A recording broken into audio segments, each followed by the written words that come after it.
as that, as seemeth by his report of the revolt the new estate. This is the sergeant, who like a good and hardy soldier fought against my captivity. Hail, brave friend. Say to the king the knowledge of the boil as thou dost leave it. Doubtful it stood, as two spent swimmers that could cling together and choke the rout. The merciless MacDonald worthy to be a rebel. For to let the multiplying villainies of nature do swarm upon him, from the western isles of kerns and gallows glasses is supplied in fortune, showed smiling like a rebel's whore. But I was too weak for the brave Macbeth. Well, he deserves that name. Disdaining fortune, with brandished steel which smoked with bloody execution, until he faced a slave, until he unseamed him from the name to the chaps and fixed his head upon our battlements. O valiant cousin, worthy gentleman. As whence the sun begins his perfection, shipwrecking storms and direful thunders break, so from that spring comfort seemed to come discomforts was Mark, King of Scotland and Mark. No sooner justice had with valor armed compelled these skipping herds to trust their guilt, but the Norwegian lord, surveying vantage, with the newly furbished supplies of men began a fresh assault. This may not this our captains Macbeth and Banquo. Yes. As sparrows, eagles overhead the line. If I say sooth, I must say they were as cannons, overcharged with double cracks. So they doubly redoubled strokes upon the foe, except they meant to bathe in the reeking moons. Oh, memorize them the god that starts! I cannot tell. But I am faint.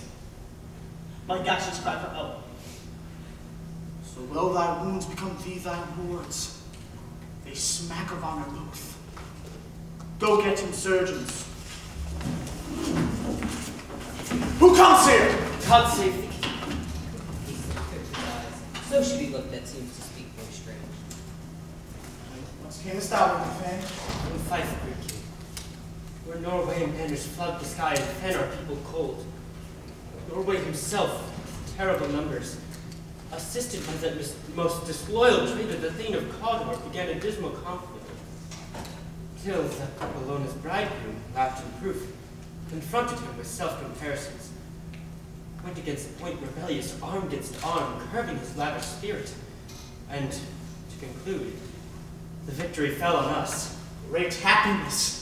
That now, Sweno, the Norway's king, craves composition. Nor would we deign him burial of his men till he dispersed, at St. Colm's Station, $10,000 to all general use. No more shall that Thane of Cawdor deceive our bosom interest. Go pronounce his present death, and with his title greet Macbeth. See it done. What we have lost, noble Macbeth hath won.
So fat and fair day I have not seen. How far is it called forest? What are these? So withered and wild in their attire, that look not like the inhabitants of the earth, and yet are on it. Live you? Or are you aught that man may question? You seem to understand me by each at once her choppy fingers laying upon her skinny lips. You should be women, and yet your beards forbid me to interpret that you are so. Speak if you can, what are you? All hail Macbeth! Hail to thee, Thane of Glamis! All hail Macbeth! Hail to thee, Thane called. All hail Macbeth, that shalt be king hereafter. Good sir, why do you start and seem to fear things that do sound so fair? In the name of truth, are you fantastical, or that indeed which outwardly you show? My noble partner you greet with present grace and great prediction, of noble having and of royal hope, that he seems wrapped withal. To me you speak not. If you can truly see into the grains of time and see which grain will grow and which will not, speak then to me, who neither fears nor begs your favors nor your hate. Hail, hail, hail! Lesser than Macbeth, and greater. Not so happy, but much happier. Thou shalt get kings, though thou be none. So all hail Macbeth and Banquo. Banquo and Macbeth, all hail! Stay, you imperfect speakers, tell me more. By Sinon said, I know I'm Thane of Glamis, but how of Cawdor? The Thane of Cawdor lives a prosperous gentleman. And to be king stands not within the prospect of belief, no more than to be Cawdor. Say from whence you owe this strange intelligence, or why upon this blasted heap you stalk away with this prophetic greeting. Speak, I charge you!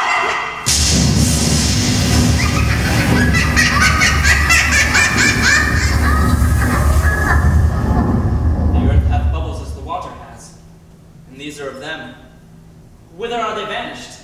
Into the air where seemed corporal melted as breath into the wind, where they had stayed. Were such things here as we do speak about? Or have we eaten of the insane roots that takes the reason prisoner?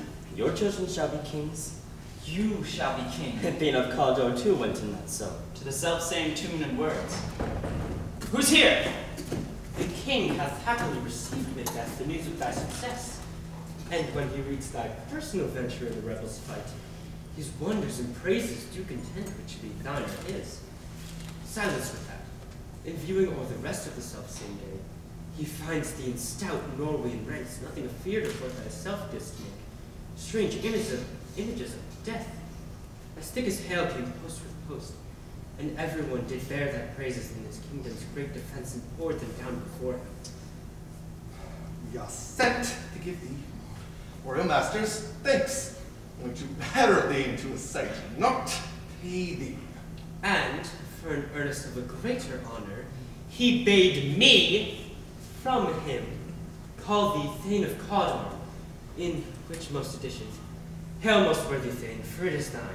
What, can the devil speak true? The Thane of Cawdor lives, why do you dress me in borrowed robes? Who was the Thane? Lives yet, but under heavy judgment bears that life which deserves to lose. Whether he was combined with those of Norway, or did line with Rubber, with in help and advantage he laid his country's wreck. I know not, but treason's capital, best and proved, hath overthrown him. Glamis and Thane of Cawdor, the greatest is behind. Thanks for your pains. Do you not hope your children shall be kings when those that gave the Thane of Cawdor to me promised no less to them? That trusted home might yet enkindle you onto the crown, besides the Thane of Cawdor. But 'tis strange, and oftentimes to win us to our harms, the instruments of darkness tell us truths, win us with honest trifles to betray some deepest consequence. Cousins, a word I pray you. Two truths are toward us happy prologues to the swelling act of the imperial theme. I thank you, gentlemen. This supernatural soliciting cannot be ill, or cannot be good. If ill, why hath it given me earnest of success, commencing in a truth? I am Thane of Cawdor. If good, why do I yield to that suggestion whose horrid image doth unfix my hair, make my seated heart knock at my ribs against the use of nature? Present fears are lesser hopeful imaginings, and my thought is murder, yet is but fantastical. Shake so my single state of man is smothered in surmise, and nothing is but what is not. Look how our partner's wrapped. If chance will have me king, why, chance may crown me without my stir. New honors come upon him, not like our strange garments. Cleave not to their mold, but with the aid of use. Come what come may, time and the hour runs through the roughest day. Worthy Macbeth, we stay upon your leisure. Give me your favor, my dull brain must watch of things forgotten. Kind gentlemen, your pains are registered, and every day I turn to leave to read them. Let us toward the king. Think upon what hath chanced, and at more time than term having waited. Let us speak our free hearts each other. Very gladly. Until then, enough. Come, friends.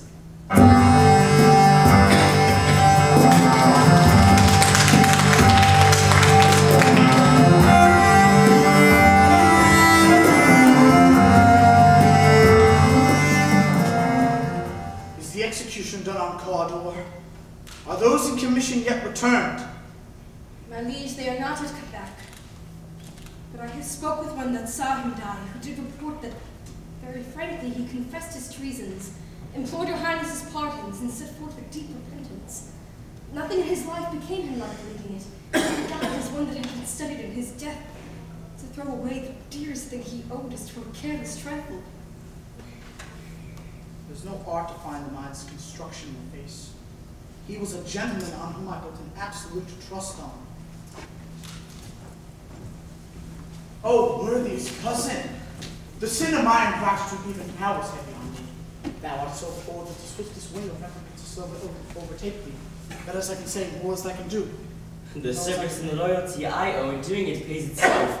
Your highness's part is to receive our duties. Our duties are to your throne and state children and servants, which do but what they should in doing everything safe towards your love and honor. Welcome hither. I'm going to plant thee and make thee full of growing. Noble Banquo, that hast less no deserve, nor to have done so less. But let me enfold thee and hold thee to my heart. There if I grow, the harvest is your own. My plenteous joys, wanted in fullness, seek to hide themselves in drops of sorrow. Sons, thanes, kinsmen, and all who hold themselves near, know that we shall establish our state on our eldest Malcolm, whom we name hereafter as the Prince of Cumberland, but like stars shall shine on all deservers.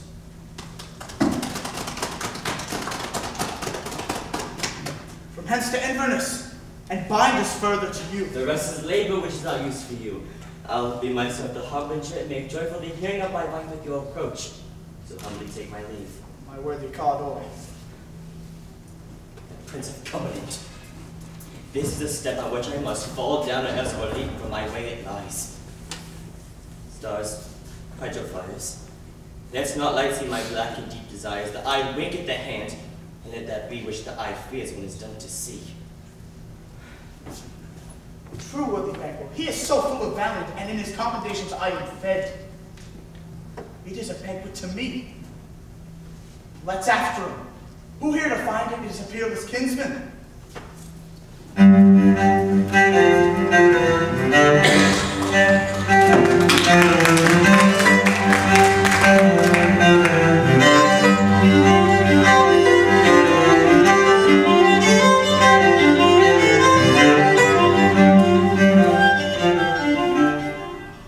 They met me in the day of success, and I have learned by the perfectest report that they have more in them than mortal knowledge. When I burned in desire to question them further, they made themselves air, into which they vanished. Whilst I stood wrapped in the wonder of it, came missives from the king, who all hailed me Thane of Cawdor, by which title before these great sisters saluted me, and referred me to the coming on of the time when, hail king thou shalt be. This have I thought good to deliver thee, my dearest partner of greatness, that thou mightst not lose the dews of rejoicing by being ignorant of what greatness is promised thee. Lay it to thy heart, and farewell. Promised thou art, and Cawdor, and shalt be what thou art promised. Yet do I fear thy nature. It is too full of the milk of human kindness to catch the nearest way. Thou wouldst be great, art not without ambition, but without the illness should attend it. What thou wouldst highly, that wouldst thou holily. Wouldst not play false, and yet wouldst wrongly win. Thou wouldst have great plants, that which cries thus thou must do if thou have it, and that which rather thou dost fear to do, then wishes should be undone.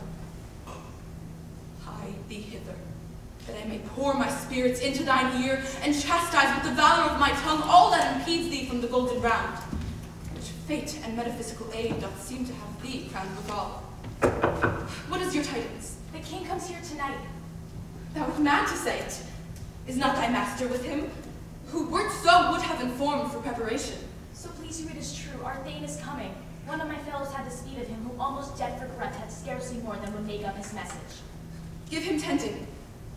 He brings great news.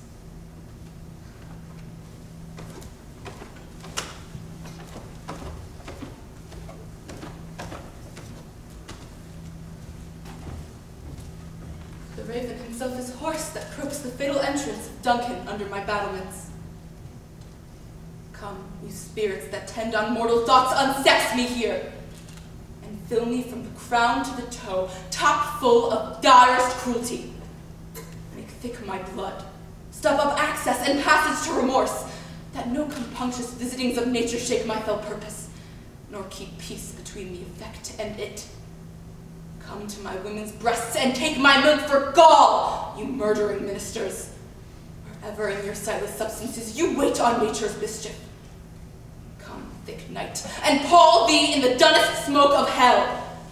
Let my keen knife see not the wound it makes, nor heaven peep through the blanket of the dark to cry, hold, hold! Great glance, worthy Cawdor, greater than both by the all-hail hereafter. Thy letters have transported me beyond this ignorant present, and I see now the future in the instant. My dearest love, Duncan comes here tonight. And when goes hence? Tomorrow, as he purposes. Oh, never shall sun that morrow see.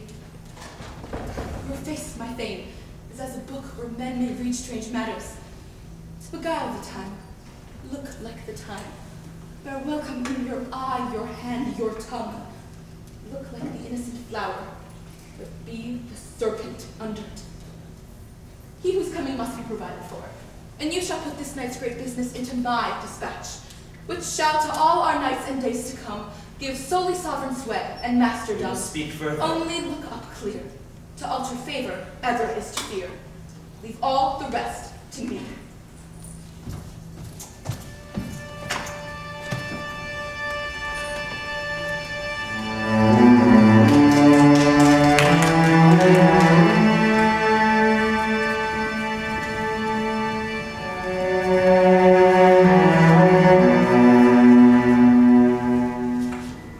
This castle hath a pleasant seat.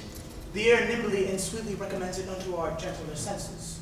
This guest of summer, the temple-haunting martlet, does approve by his loved masonry that the heaven's breath does smell wooingly here. No jutty, frieze, buttress, nor coign of vantage, but this bird hath made his pendant bed in procreant's cradle, where they most breed and haunt. I've observed the air is delicate. See, our honored hostess. The love that falls sometimes is our trouble, which we still think is love. Herein I teach you how you shall guard your display of hands and thank us for your trouble. All our service in every point twice done and then done double. We're poor and single business to contend against those honors deep and broad wherewith your majesty loads our house. For those of old and the late dignities heaped up to them, we rest your hermits. Where's the Thane of Cawdor? We coursed him at the heels to be his purveyor, but he rides well, and his great love sharp as a spur hath opened to his home before us. Fair and noble hostess, we are your guests tonight. Your servants ever have theirs, themselves, and what is theirs in compt to make their audit at their highness's pleasure, still to return your own. Give me your hand. Conduct me to mine host. We love him highly and shall continue our graces towards him. By your leave, hostess.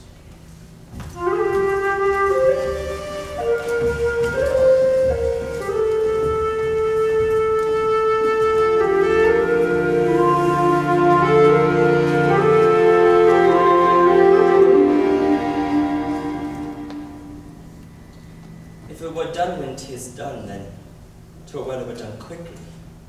If the assassination could trammel at the consequence and catch with his surcease, success, that but this blow might be the be-all and the end-all here. But here upon this bacon shore of time mote jump the life to come. Yet in these cases we set up judgment here that we but teach bloody instructions, which being taught return to plague the inventor. And this even-handed justice commends the ingredients of our poison chalice to our own lips. He's here in double trust. First as I'm his kinsman and his subject, strong both against the deed. Then as his host, who should against his murderer shut the door, not bear the knife myself. Besides, this Duncan hath borne his faculties so meek, hath been so clear in his great office that his virtues will plead like angels trumpet-toned against the deep damnation of his taking off. Pity like a naked newborn babe striding the blast, or heaven's chair when hosted upon the sightless coils of the air, shall blow this horrid deed in every eye, that tears shall drown the wind. I have no spirit to pick the sides of my intent, but only voting ambition, which one leaps itself and falls on the other. How now, what's news? He has almost supped. Why have you left the chamber? Have you asked for No, me? you've not. He has. We will proceed no further in this business. He had honored me of late, and I bought golden opinions from all sorts of people, which would be worn out in their newest gloss, not cast aside so soon. Was the hope drunk, wherein you dressed yourself? Has it slept since? And wakes it now to look so green and pale, and would it did so freely? From this time such I account thy love. Art thou afeared to be the same in thine own act and valor as thou art in desire? Wouldst thou have that which thou esteem'st the ornament of life, and live a coward in thine own esteem, letting I dare not wait upon I would let— Pray, peace! I dare do all that may become a man, who dare do more is none! What beast was it then that made you break this enterprise to me? When you durst do it, then you were a man. And to be more than what you were, you would be so much more than man. Nor time nor place did then adhere, and yet you would make both. They have made themselves, and that their fitness now does unmake you. I have given suck, and know how tender 'tis to love the babe that milks me. I would, while it was smiling in my face, have plucked my nipple from his boneless gums and dashed the brains out, had I so sworn as you have done to this. If we should fail? We fail. Screw your courage to the sticking place and will not fail. When Duncan is asleep, whereto the rather shall his day's hard journey soundly invite him, his two chamberlains will eye with wine and with sail so convinced that memory, the water of the brain, shall be a fume, and the seat of reason a limnic only. When in swinish sleep their drenched natures lie as in a death, what cannot you and I perform upon the unguarded Duncan? Would not put upon his spongy officers, who shall bear the guilt of our great quell. Bring forth men children only, for thy undaunted mettle should compose nothing but males. Will it not to be received when we have mortal blood those leafy to his own chamber, and use their very daggers that they have done it? Who dares receive it other? We shall make our grief and clamor roar upon his death. I am settled. And made up each corporal agent to this terrible feat. Awake, and mark the time of fairest show. False face must hide what false heart doth know.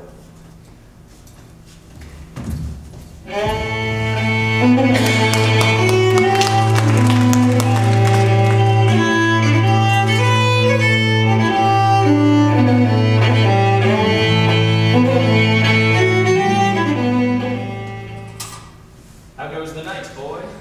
The moon is down. I've not heard the clock. And she goes down at 12. I take it 'tis later, sir. Hold. Take my sword.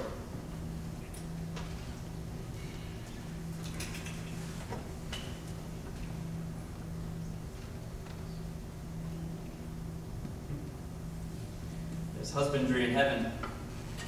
The candles are all out. Take me that too. A heavy summons lies like lead upon me, and yet I would not sleep. Merciful powers, restrain in me the cursed thoughts that nature gives way to in repose. Give me my sword. Who's there? A friend. Though not yet at rest, the king's abed and hath been in most unusual pleasure, and sent forth great largest to your offices.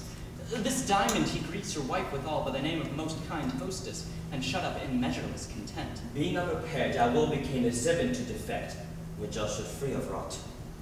All's well. dreamt last night of the 3 weird sisters. To you they have shown I some think sure- not of them. Yet when we can entreat an hour to serve, we would spend it in some words upon that business.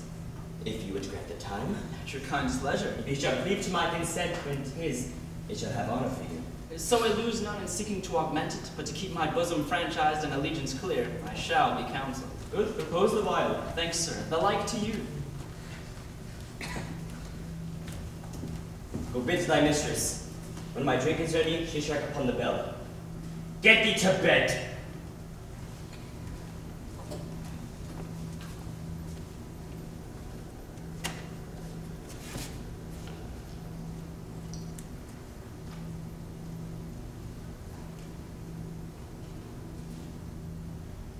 Is this the dagger which I see before me? The handle toward my hand? Come, let me clutch thee.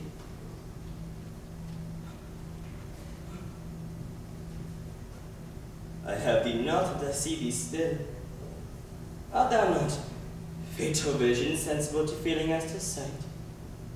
Oh, art thou but a dagger of the mind, a false creation proceeding from the heat oppressed brain? I see thee still in form as palpable, which now I draw. Thou marshalest me the way I was going, such an instrument I was to use. On thy blade and dunging gouts of blood which is not so before. There was no such thing. It is the bloody business which informs us to mine eyes. Now o'er the one half-world nature seems dead. Wicked dreams abuse curtains sleep, and witchcraft celebrates pale Hecate's offering, and withered murder alarmed by his sentinel the wolf whose howls his watch with his stealthy pace, with dark winds ravishing strides towards his design, moves like a ghost.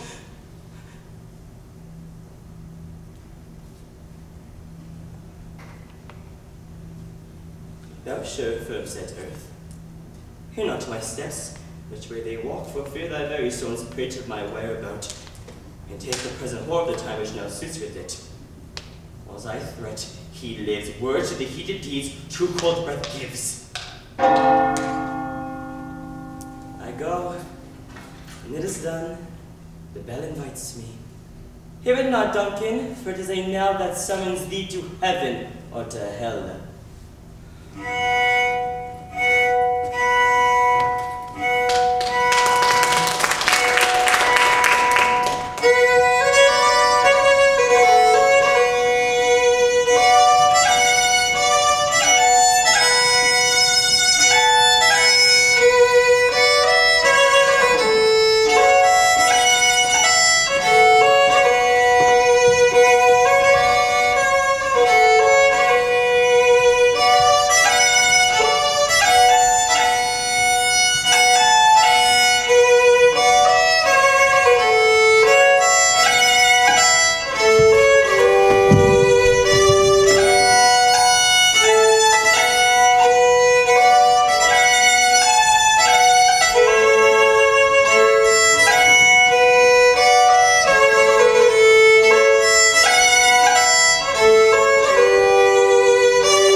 Which hath made them drunk, hath made me bold.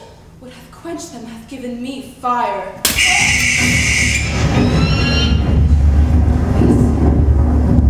was the Owlet Street, the fatal bellman which gives the servants good night. He is about it. The doors are open, and the surfeited grooms do mock their charge with snores. I have drunk their possets, that death and nature do contend about them, whether they live or die. Who's there? What ho! Alack, I am afraid they have awakened, and 'tis not done. The attempt and not the deed confounds us. Hark, I laid their daggers ready. He could not miss them. Had he not resembled my father as he slept, I'd have done it. My husband! I have done the deed. Didst thou not hear a noise? I heard the owl scream and the crickets cry. Did you not speak? When? Now. As I listen. I! Oh, who lies in the second chamber? Donovan!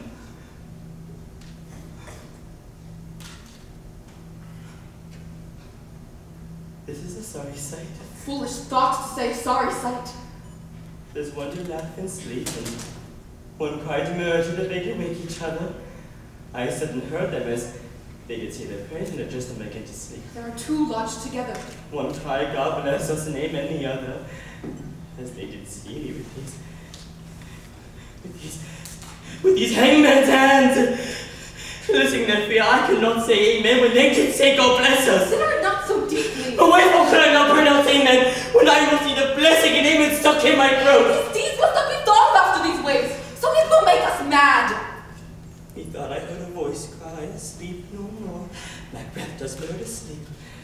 The innocent sleep that knits the ravel sleep of care, death of each day's life, sore labor's back, balm of her to minds, great nature's second cause, chief nourisher in life's feet. What do you mean?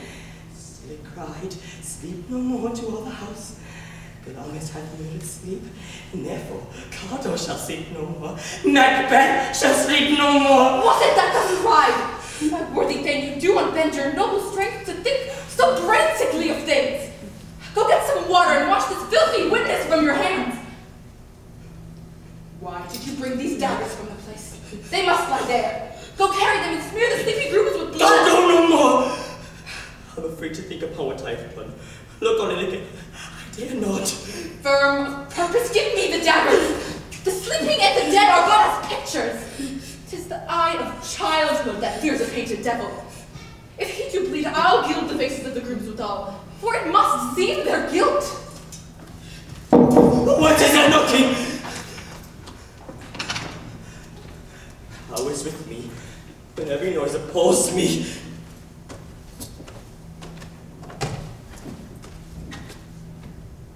What hands are these? They pluck up to my eyes. What? Will all great Neptune's oceans wash his blood clean from my hand? No, this my hand rather the multitudinous seas and gardening, making the green one red. My hands are of your color, but I shame to wear a heart so white. I hear knocking at the south entry. Retire to your chamber. A little water clears us of this deed. How easy it is then! Your constancy hath left you unattended. More knocking. Get on your nightgown, lest occasion calls and shows to be watchers. Be not lost so poorly in your thoughts. To know my deed, to best not know myself. Awake, knocking with thy knocking! I would thou couldst!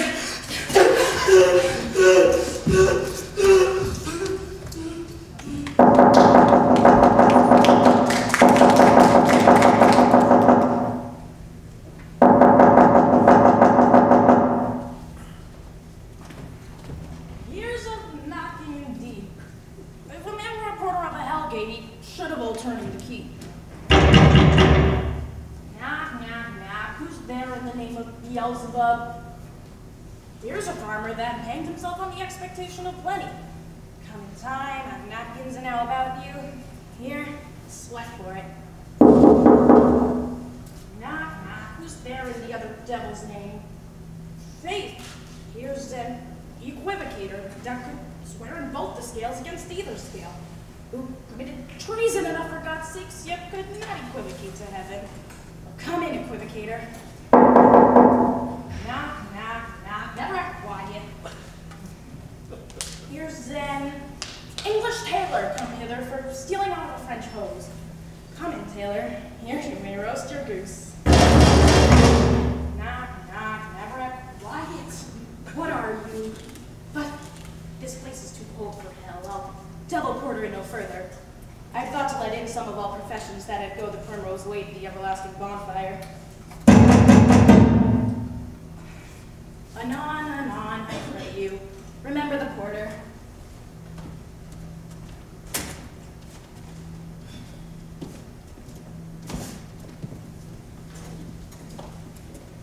Was it so late, friend? You went to bed that you do lie so late. Faith, sir, we were carousing till the second half. No, he's thy master stirring. Oh, Our knocking has awakened him. Here he comes. Good morrow, noble sir. Good morrow, man. The king stirring worthy thing. Not yet. He did command me to call timely upon him. I have almost slipped the hour. I'll bring you to him. I know this is a joyful trouble to you, but yet 'tis one. The labor we delight in, physics pain. This is the door. I'll make so bold to call, for 'tis my limited service. Goes the king hence today? He does. He did appoint so. The night has been unruly where we lay. Our chimneys were blown down, and as they say, lamentings heard in the air, strange screams of death, and prophesying with accents terrible, dark, and bushed in confused events. Now hatched the woeful time, the obscure bird clamored the live long night. Some say the earth was feverish and did shake. 'Twas a rough night. My young remembrance cannot peril a fellow to it. Horror. Horror. Tongue nor heart cannot conceive nor name thee. What's the matter? What's the matter? Confusion now with mage's masterpiece. Most sacrilegious murder hath broke open the Lord's anointed temple, and stole thence the life of the building. What didst you say, the life? Mean you his majesty? Approach the chamber, and destroy your sight with a new gorgon. Do not bid me to speak, see it, and speak ourselves. Awake. Awake, ring the alarm bell. Murder and treason. Banquo. Donald Bay Malcolm. Shake off this downy sleep that's counterfeit, and look on death itself. Up. Up and see great doom's image. Banquo. Malcolm. As from your graves, rise up and walk like spirits to counter this horror. Ring the bell. What's the business that such a hideous trumpet calls to parley the sleepers of the house? Speak, speak! Oh, gentle lady, it is not for you to hear what I have to speak. For repetition in a woman's ear would be murder as it fell. Oh, Banquo, our royal master's been murdered. Oh, alas, what in our house? Too cruel anyway. Dear dove, I prithee, contradict thyself and say it is not so. Had I but died an hour before this chance, I lived a blessed time. But from this moment, there is nothing serious in morality. Honest but toys, renowned grace is dead. The wine of life is drawn, the mere lees is left this vault to brag of. What is this? You are and do not know it. The spring, the hedge of the fountain of your blood is stopped. The very source of it is stopped. Your royal father's been murdered.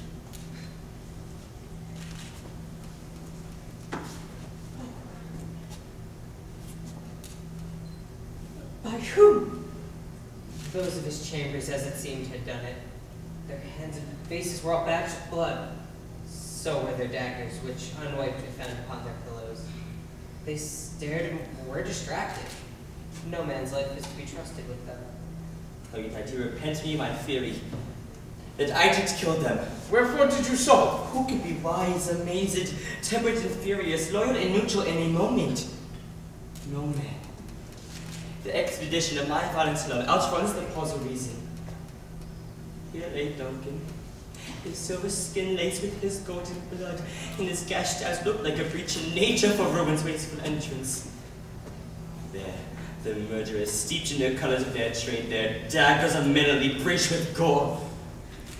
Who could refrain that heart to love, and in that heart courage to make love known? Help me, Hans. Look, little lady. Why do we hold our tongues that most may claim this argument for hours? What should be spoken here? Where our fate, hid in an honorable, may rush and seize us? Let's away! Our tears are not yet brewed. Nor our strong sorrow upon the foot of motion. Look to the lady.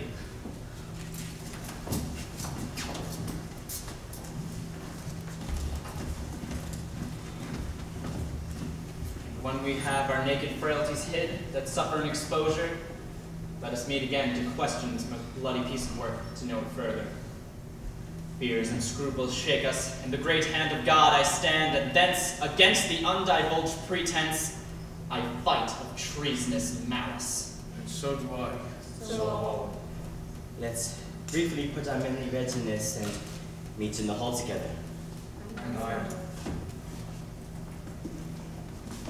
What will you do? Let's not consort with them to show an unfelt sorrows an office which the false man does easy. I'll to England. To Ireland I. Our separate fortune shall keep us both the safer. Where we are, there are daggers in men's smiles. The near in blood, the nearer bloody. This murderous shaft that shot have not yet lighted, and our safest way is to avoid the aim. Therefore to horse, and let us not be date in our leave-taking, but shift away. There's warrant in that theft which deals itself when there's no mercy left.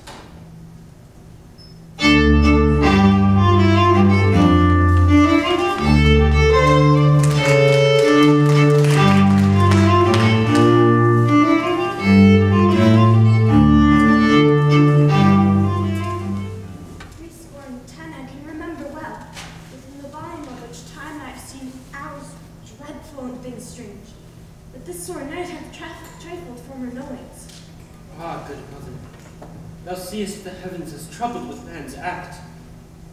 At clock 'tis day, and yet dark night strangles the traveling man. Is it night's predominance, or the day's shame that darkness does the face of earth and tomb? The living light should kiss it. 'Tis unnatural, even like the deed that is done. On Tuesday last, a falcon towering in a pride place was by a mousing owl hawked at and killed.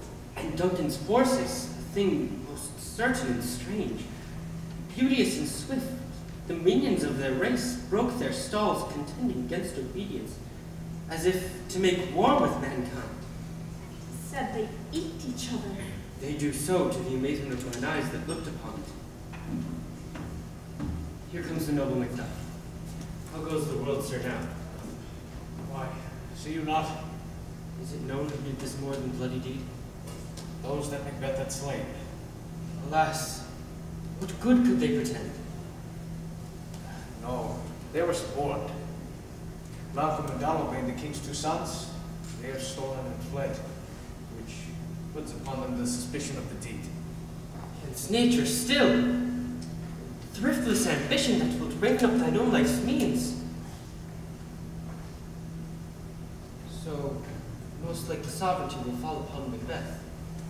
He has already gone to Scone to be invested. Where is Duncan's body? Carried to Colkill, the sacred storehouse of his predecessors and guardians of their bones. Will you to Scone? No, cousin. Out to fight. Well, I will thither. May you see things well done there. Adieu, lest our old robes sit easier than our new. Farewell. God's men should go with you, and with those who make good of bad and friends of foes.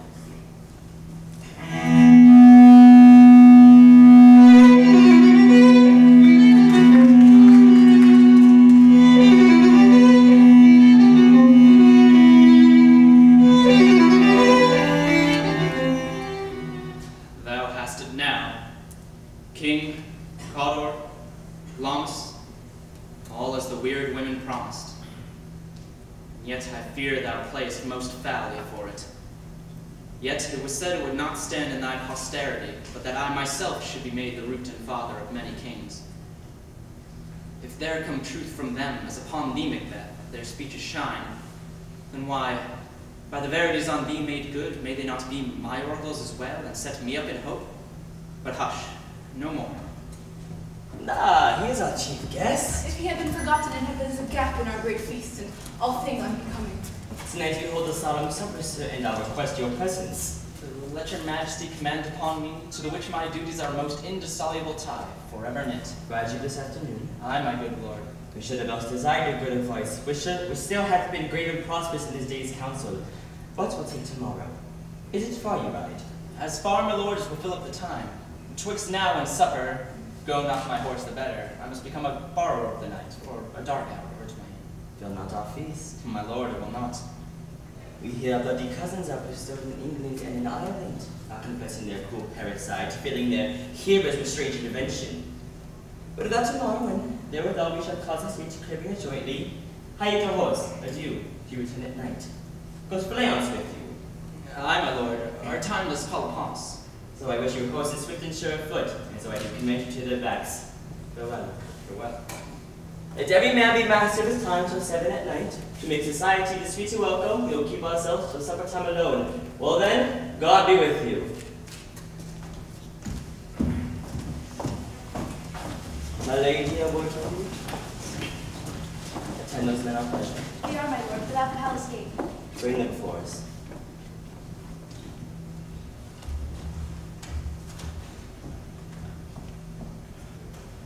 To be thus is nothing but to be safely thus.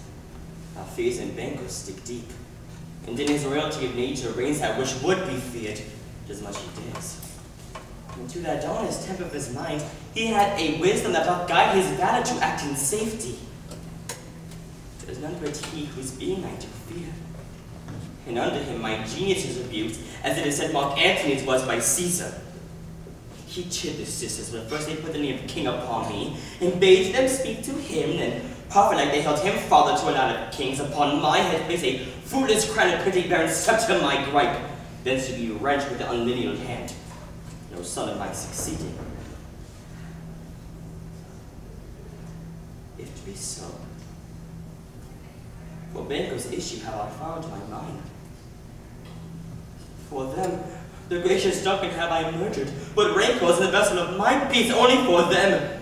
Mine eternal jewel given to the common enemy of men to make them kings.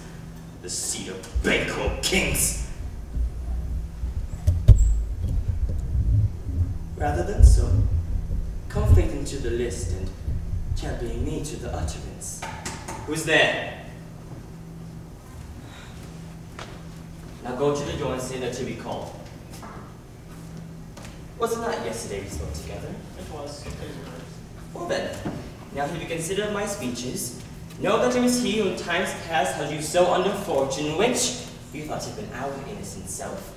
This I made good in our last conference, passing probation with you, how you were born in hand, how crossed the instruments who wrought with them, and all things else to have the soul and the notion crazed, save thus did Banquo. You made it known to us. I did so, and went further, which is now a point of second meeting. Do you find your patience so predominant in your nature that you can let this go? Are you so God-spelled to pray for this man and his issue, whom with his heavy hand hath bound you to the grave and beggared yours forever? We are men, my liege. Aye, in the catalogue you go for men. As hounds, greyhounds, mongrels, spaniels, curs, shows, watchdogs, and demi-wolves are collect all by the name of dogs.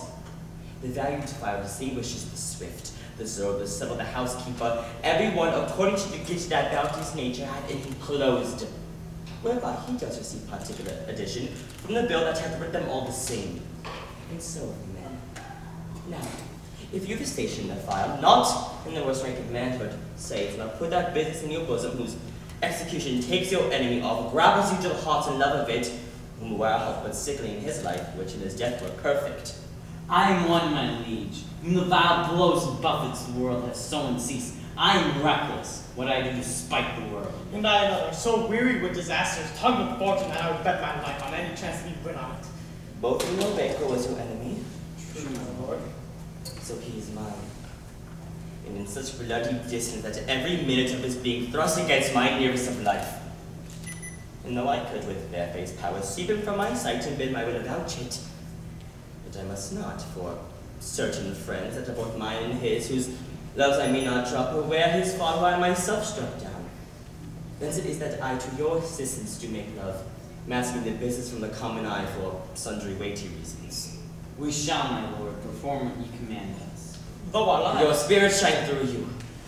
Within this hour's most, I'll advise you where to plant yourselves, acquaint you with the perfect spy, the time, and the moment on it.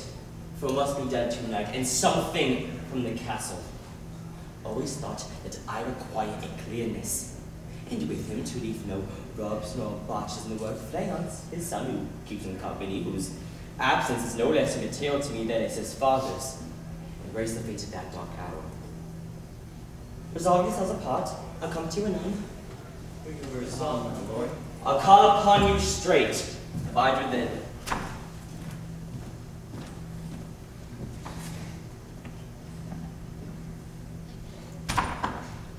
It is concluded. Banquo, thy soul's flight, if it find heaven, must find it out tonight.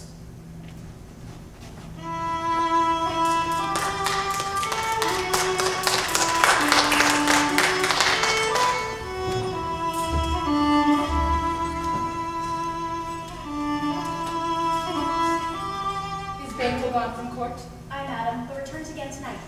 Say to the king I would attend his leisure for a few words. Madam, I will.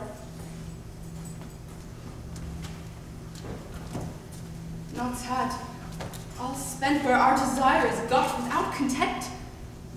Better to be that which we destroy, and by destruction dwell in doubtful joy. How now, my lord? Why do you keep alone? Of sorest fancies your company's making. Using those thoughts which should indeed have died with them, they think on. Things without all remedy should be without regard. What's done is done. We have scotched the state, not killed it. Should close and be herself, whilst our poor master remains in danger of a former truth. And let the famous things destroyed, both the worlds suffer. Ere we will eat our meal in fear, and sleep in the affliction of these terrible dreams that shake us nightly. Better be with the dead, whom we to gain our peace have sent to peace, than on the torture of the mind that lie in restless ecstasy. Duncan is in his grave. After life's fitful fever he sleeps well. Treason has done his worst. No steel, no poison, malice domestic, foreign levy, nothing can touch him further. Come on, gentle, my lord. Sleep over your rugged looks. Be bright and jovial among your guests tonight. So shall I, and so I pray be you. Let your remembrance apply to Banquo. Present him eminence both with eye and tongue.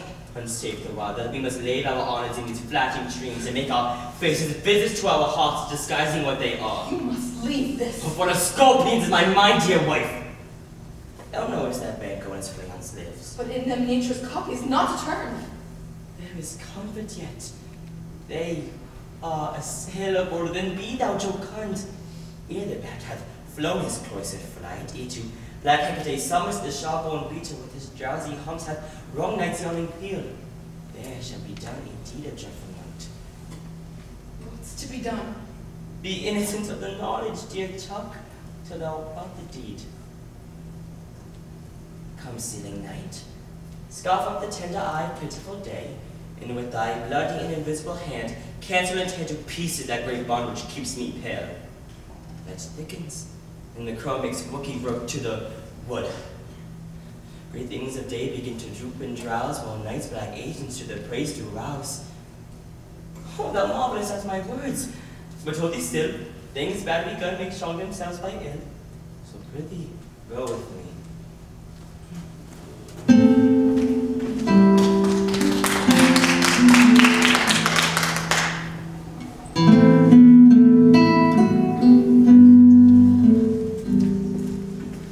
But who did bid thee join with us? Beth needs not our mistrust, since he delivers our offices, and what we have to do to the directions just. Then stand with us. The west yard glimmers with some streaks of day and has spurs of day to travel apace. And here near approaches the subject of our watch. Hark, I hear horses. Give me a light there. Ho! Then 'tis he, the rest that are within the note of expectation, are already in the court. His horses go about. Almost a mile, but he does usually as most men do. From hence to the palace gate, make it their walk. A line. Stand for it. 'Tis he. It will be rain tonight. Let it come down. Treachery. Fly, good plans, fly. Thou hast revenge. Fly!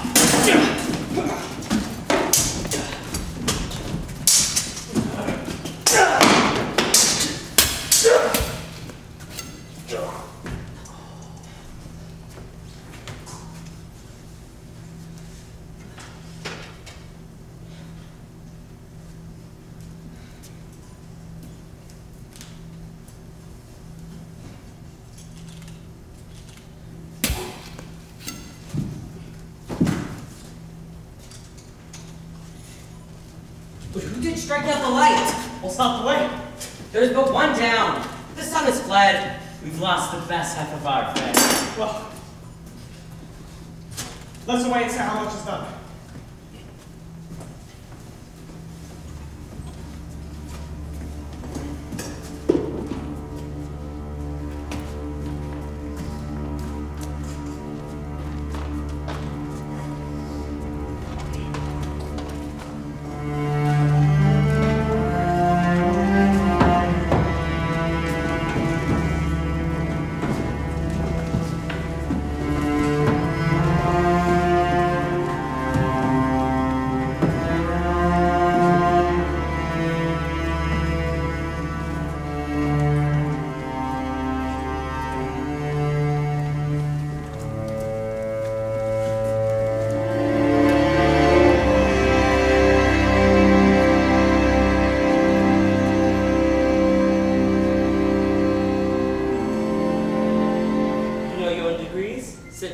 and first and last a hearty welcome.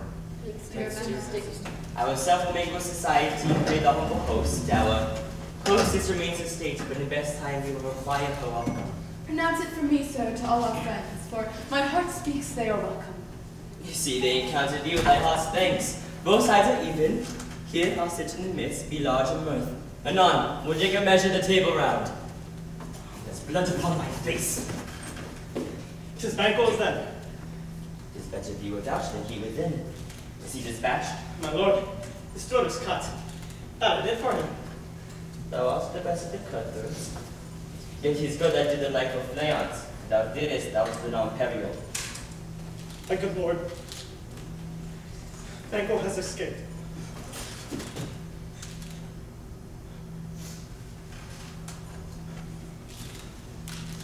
There comes my fit again. I had us been perfect. Full as the marble, found as the rock, as broad in general's the casing here. Now in cabined, crypt confined, bound at the saucy doubts and fears. But then go safe.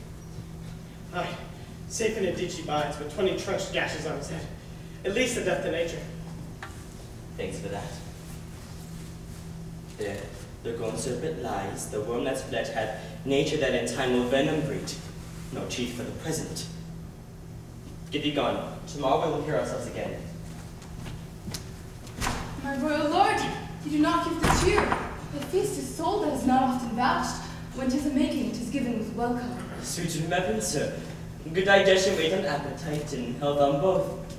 May it please your highness to say?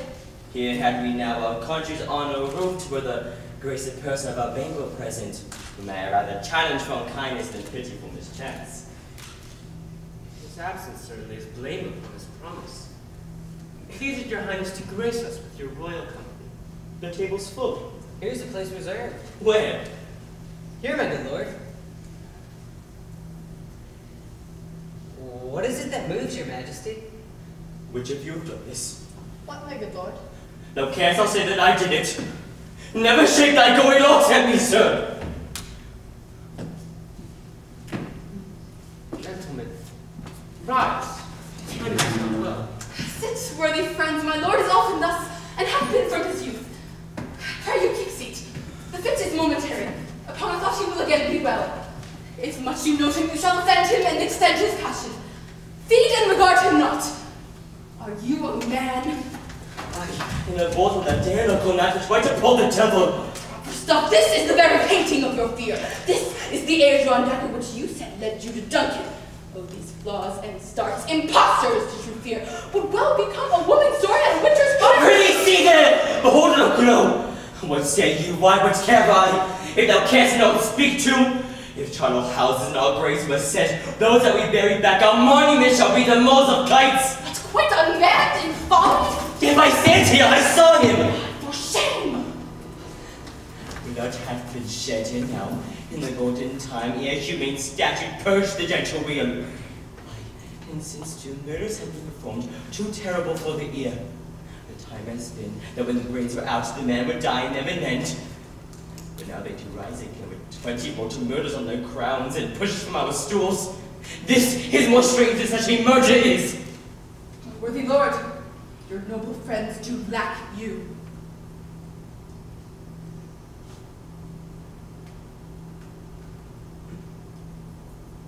I do forget. Do not muse at me, my most worthy friends. I have a strange infirmity which is nothing to those that know me. Come, love and health to all, then I'll sit down. Give me some wine, fill full. I drink to the general joy of the whole table, and to our dear friend Banquo, whom we miss, would he were here. To all him we thirst, and all to all. Oh, take my sight! That the earth hides thee, thy bones are perilous, thy blood is cold, and thou hast no speculation, as I but thou dost glaring. Think of this good that thing of custom. Tis no other old pain spoils the pleasure. I dare approach out like the rugged Russian bed. Onward north is the hiking tiger. Take any shape with that. And my firm nerve shall never tremble nor be alive again. And take me to the desert with thy sword. And trembling I inhabit that protest me the baby of a girl. Hence horrible shadow of no mockery. Hence!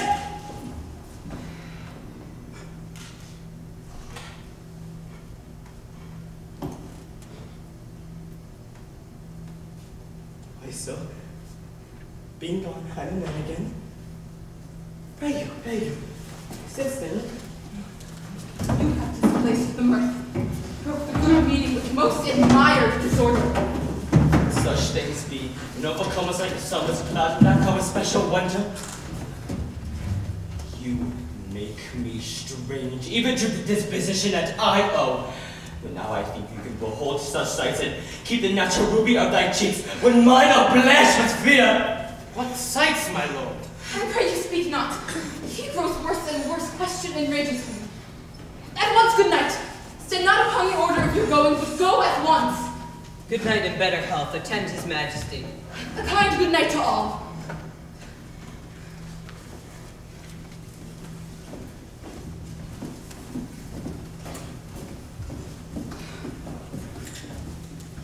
It will have blood. They say blood will have blood. Stones have been known to move and trees to speak. Auguries under civilizations have by magpies and troughs and rooks brought forth the secretest man of blood.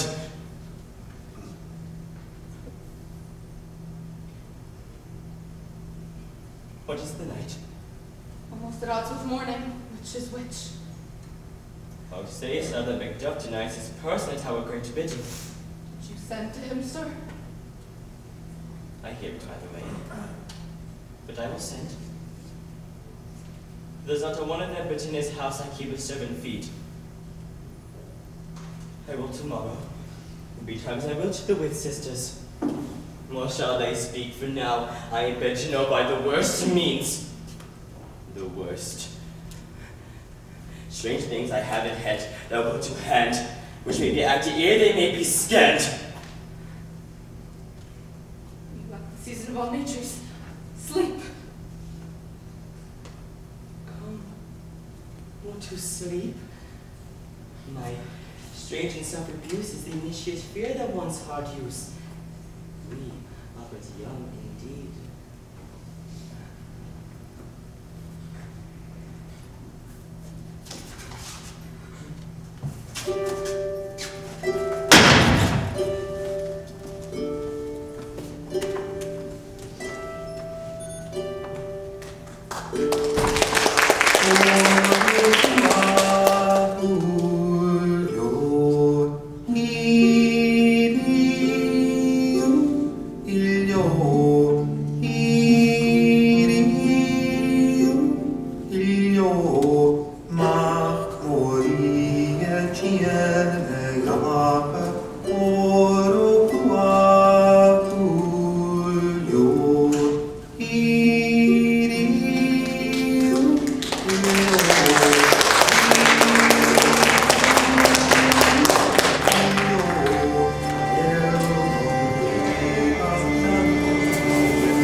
speeches have but hid your thoughts, which can interpret farther, only I say, things have been strangely born.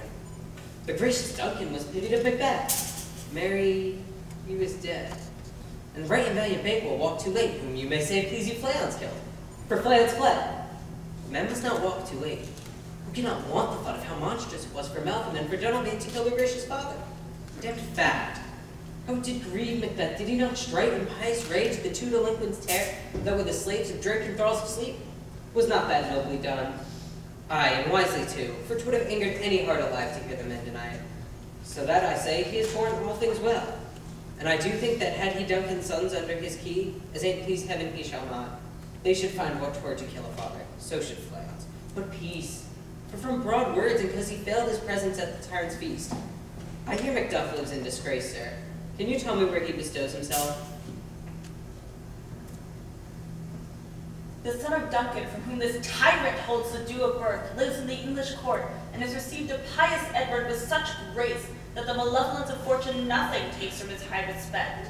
Thither, Macduff is gone to pray the Holy King, upon his aid, to wake Northumberland and warlike seaward, that by the help of these, with him above, to ratify the work, we may again give to our tables meat, sleep to our nights, free from our feast and banquets bloody knives, do faithful homage and receive free honors, all which we pine for now. And this report has so exasperated the king that he prepares for some attempt of war. Sent he to Macbeth? He did, and with an absolute sir not I, the cloudy messenger turns me his back and hums, as who should say you'll rue the time that clogs me with this answer.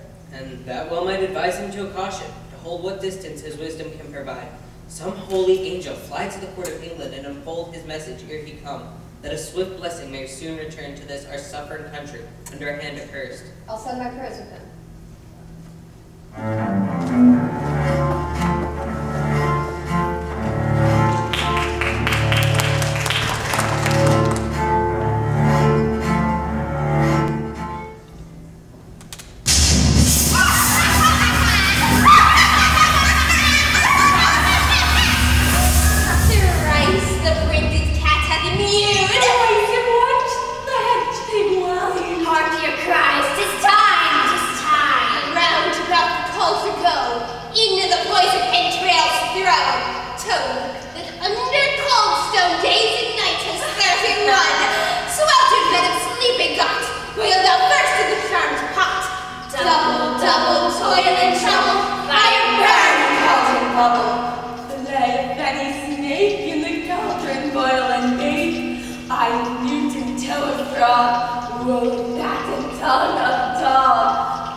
Black spirits in white, red spirits in gray, hearken to the swan, I say. 4 points of the circle weave the spell. East, south, west, north, your tale tell. East is for pale voracious day, south is red for moon's fiery hour, and the west is twilight gray, and north is black to the place of power. 3 times round the circle's cast. Great one spirits from the past, witness it and guard it fast. Black spirits in white, red spirits in gray, come ye, that may. Throughout and about, around and around, the circle drawn, the circle bound. By the of my thumb. Something wicked this way comes. Open locks, brother knock. How now, you secret black-and midnight hags. What is you do? A deed without a name. I conjure you by that which you profess. However you come to know it, answer me. Though you untie the winds that fight against the churches, though the yeasty waves confound and swallow navigation up, though later court be large and trees blow down, though castles topple on their rulers' heads, though palaces and pyramids do slope their heads to their foundations, though the treasure of nature germinates tumble altogether, even to destruction sicken. Answer me to what I ask you. Speak to man. Will answer. Say if thou'st rather hear it from our mouths, or from our masters. Call them. Let me see them. Horrid souse blood that hath eaten her nine pharaoh, grease that sweetened from the murderer's ribbon, throw into the flame. Come high or low, thyself in office deftly show. Tell me thou unknown power. Hear me speak. He knows thy thought, but say thou not. Macbeth, Macbeth. Beware the dove. Beware the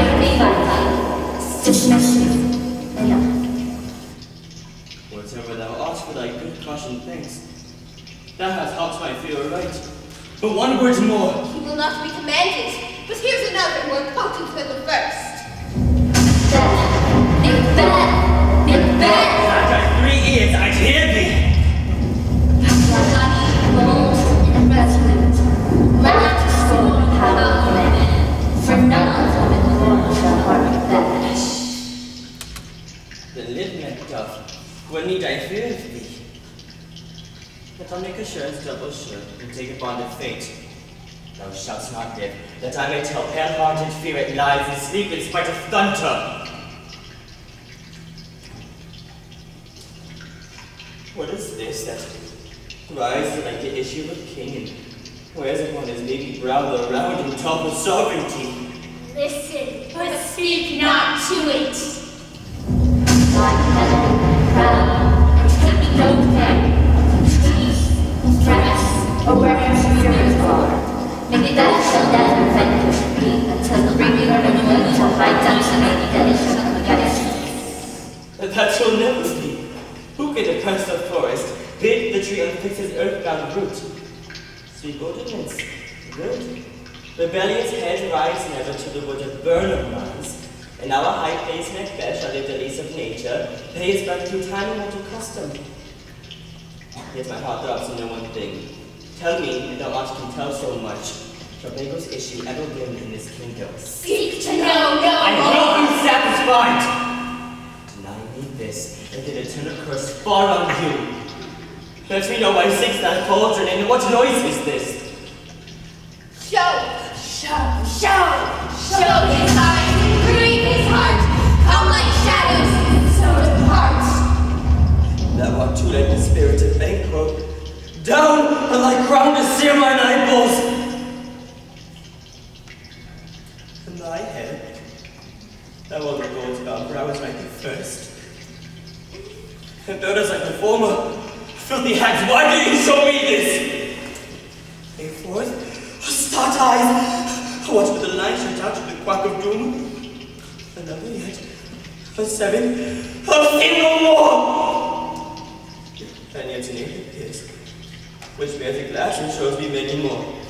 Some I see that 2 forked balls and triple scepters carry. Horrible sight.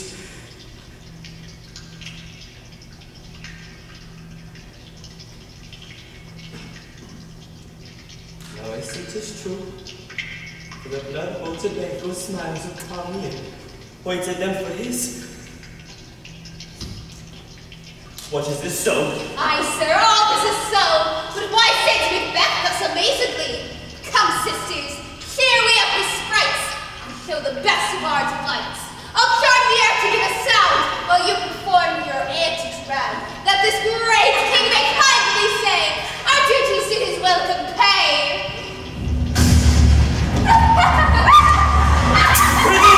Please! Stop it! Where are they?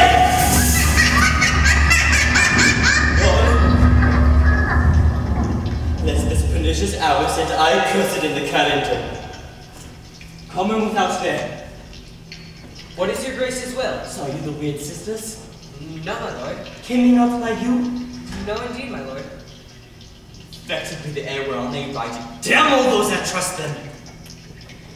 And you hear the galloping of horse. Who was it came by? 'Tis 2 or 3, my lord, that bring you word Macduff is fled to England. Fled to England? Aye, my lord. Time thou anticipatest my dread exploits. The flighty purposes never overtook unless the deeds go with it. From this moment, the very first things of my heart shall be the first things of my hand. And even now, to crown my thoughts with acts, be it thought and done, the castle of Macduff I will surprise. Seize upon Fife, and give to the edge of the sword his wife, his babes, and all unfortunate souls that trace him in his line. No boasting like a fool. This deed I'll do before this purpose cool. But no more sights. Where are these gentlemen? Come, bring me where they are.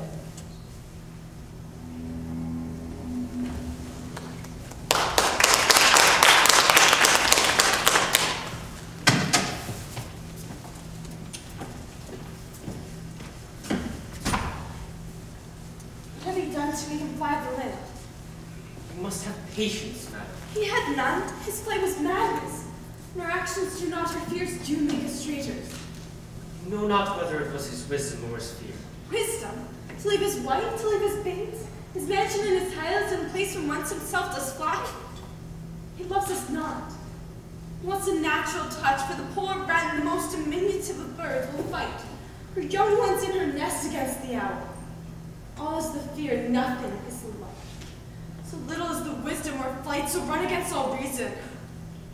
Dearest cousin, I pray you, school yourself. As for your husband, he is noble, wise, judicious, best knows the fit of the season. I dare not speak much further, but cruel are the times when we are traitors and do not know ourselves. When we hold rumour to what we fear, yet know not what we fear, but float upon a wild and violent sea each way and move. I take my leave. It shall not be long to be here again. Father, he is, and yet he's fatherless. If I stay longer, it will be my disgrace and yours. I take my leave at once.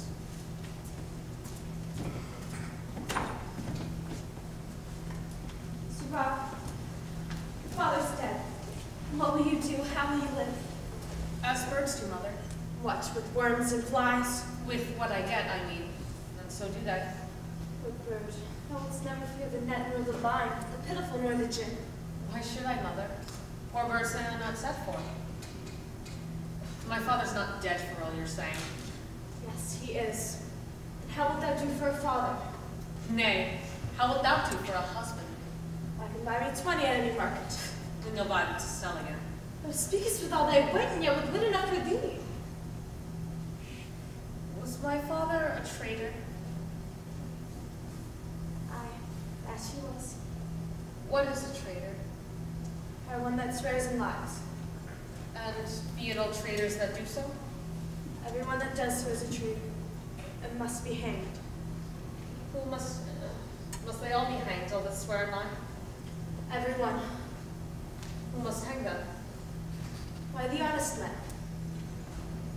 And the liars and swearers are fools. For there are liars and swearers enow to beat the honest men and hang up them. Oh, God help thee, poor monkey. But how wilt thou do for a father? If he were dead, you weep for him. If he would not, it were a good sign that I shall quickly have him a father. O prattler, how thou talkest.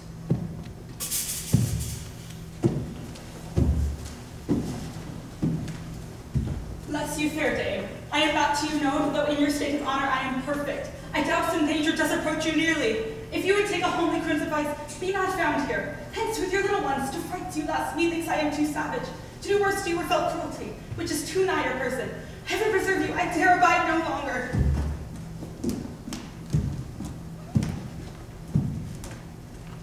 Whither should I fly?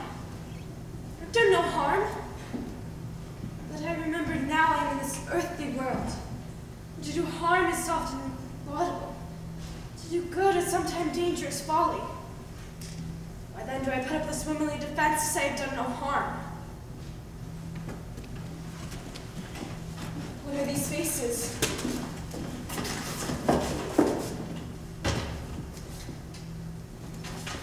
Where's your husband? He'll be no place so unsanctified where such as thou mayest find him. He is a traitor! A life of slander! Yeah, won't you Yes, goes with me, mother. I'm sorry. Run away, I pray you.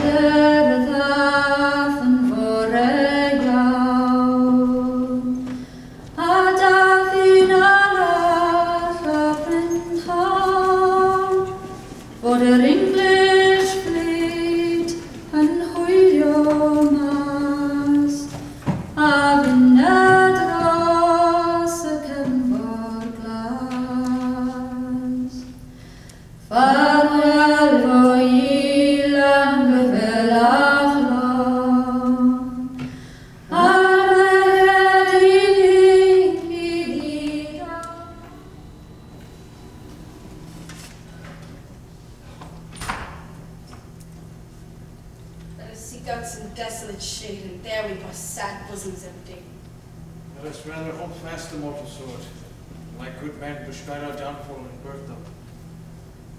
I believe I will. Would no believe, and when I can redress as I shall find the time to friend, I will. What who have spoken may be so perchance. This tyrant, whose soul name blisters our tongues, was once thought honest. You have loved him well. He hath not touched you yet. I am young, but something you may deserve of him through me and wisdom to offer up a weak, poor, innocent lamb to appease an angry God. I am not treacherous. But Macbeth is. A good and virtuous nature may recoil in an imperial charge. But I shall crave your pardon.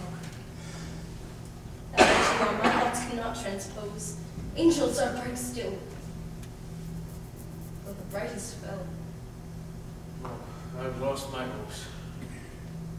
Chance even there where I did find my doubts. Why in that rawness left you wife and a child, those precious motives, those strong nuts of love without leave-taking?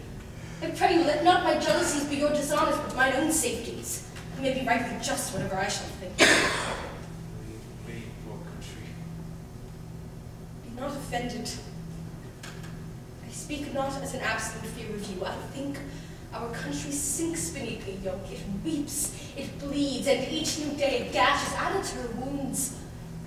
I think with all the would-be hands uplifted in my right, and here from gracious England have I offer of goodly thousands, but for all this, when I shall tread upon the tyrant's head, I'll wear it on my sword. My country shall have more vices than it had before, more supper and more sundry ways than ever by him that shall succeed. What should it be? It is myself I mean, in whom I know all the particulars of vice so grafted that, when they shall be opened, black Macbeth will seem as pure as snow, and the poor state esteem him as a lamb, being compared with my confineless harms. Not in legions of forged hell can come a devil more damned and evils to top of death. Granted bloody, luxurious, avaricious, false, deceitful, sudden, malicious smacking of every sin that has a name! But there is no bottom. None in my voluptuousness. Your wives, your daughters, your matrons, and your maids could not fill up the cistern of my lust and my desire. All continent's impediment would overbear that to oppose my will. But a Macbeth in such a one to reign. Boundless intemperance in nature is a tyranny. With this there grows in my most ill-composed affections such a stanchless avarice that, were I king, I should cut off the nobles for their lands, desire his jewels in this other's house, and my more having would be as a sauce to make me hunger more, that I should forge quarrels between the good and loyal, destroying them for wealth. This avarice sticks deep and grows with more pernicious root than summer singing lust. But I have none. The king becoming graces as justice, verity, temperance, stableness, bounty, mercy, lowliness, devotion, patience, courage, fortitude. I have no relish of them, but in the division of each several crime acting in many ways. Nay, had I power, I should pour the sweet milk of Concord into hell, uproar the universal peace, confound all unity on earth. Scotland. If such a one be fit to govern, speak. I am as I have spoken. Fit to govern? No, not to live. A nation miserable. These evils that thou reapest on yourself have banished me from Scotland. My breast, my hopes end here.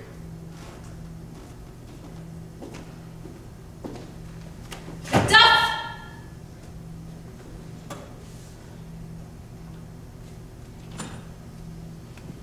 This noble passion, child of integrity, hath from my soul wiped the black scruples, reconciled my thoughts to thy good truth and honor. Devilish Macbeth, and many of these trains had sought to win me into his power. That modest wisdom plucks me from over-credulous haste, but God above deal between thee and me. For even now I put myself to thy direction, and here abjure the taints and flames I laid upon myself for strangers to my nature. I am yet unknown to woman, never was forsworn, scarcely have coveted what was mine own, at no time broke my faith, would never betray the devil to his fellow, and alike no less in truth than life. My first false speaking was this upon myself. What I am truly is thine and my poor country's to command. Whither indeed, before thy here coming, old Seaward with 10,000 warlike men already at a point was setting forth. Now we'll together, and the chance of goodness be like our warranted quarrel. Why are you silent? Such welcome and unwelcome things at once. It is hard to reconcile.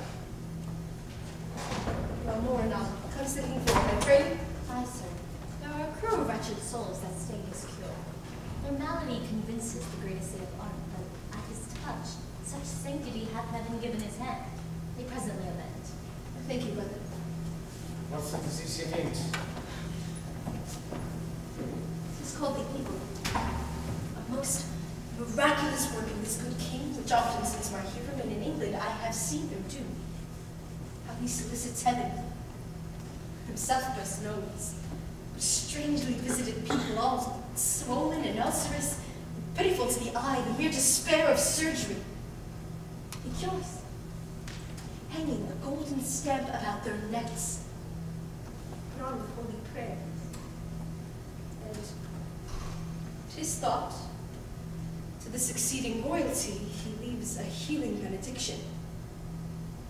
With this strange virtue, he hath a heavenly gift of prophecy. Sundry blessings hang about his throne that speak him full of grace. See, who comes here? My countryman, and yet I know him not. My ever gentle cousin. Welcome hither. I know him now. The gods betimes move the means that make us strangers. Sir, amen.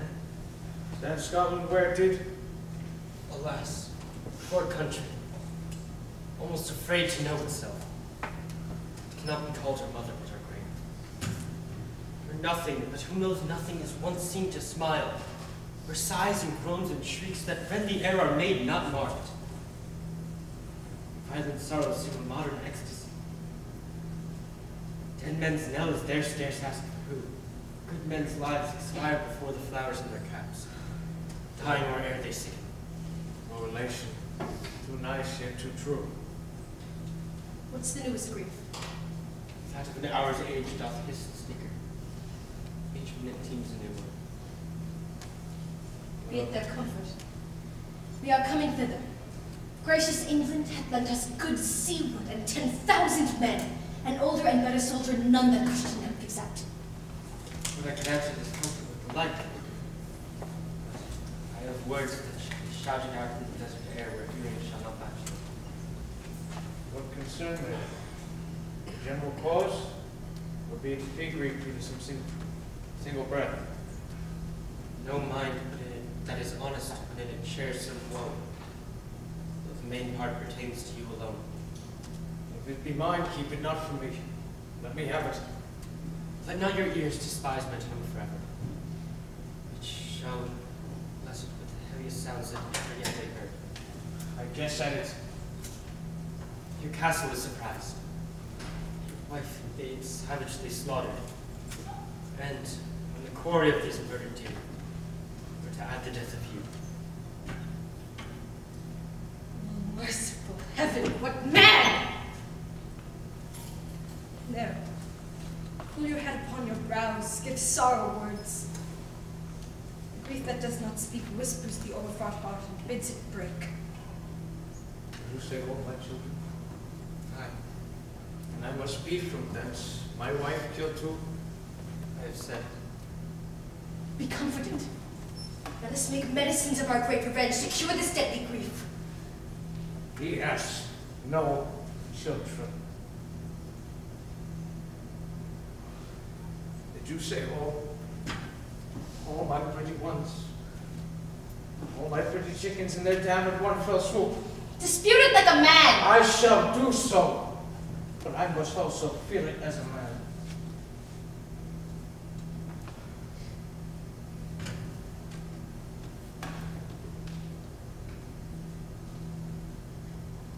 Be this the whetstone of your sword. Let grief convert to anger, blunt not the heart, enrage it! Oh, I could play a woman with mine eyes, braggart with my tongue, but heaven cut short all intermissions. Bring down this fiend of Scotland. If he escape, heaven forgive him too. This tune goes madly. Come, go we to the king. Our power is ready. Our lack is nothing but our leave. Macbeth is ripe for shaking, and the powers above put on their instruments. See whatever cheer you may. The night is long that never finds the day.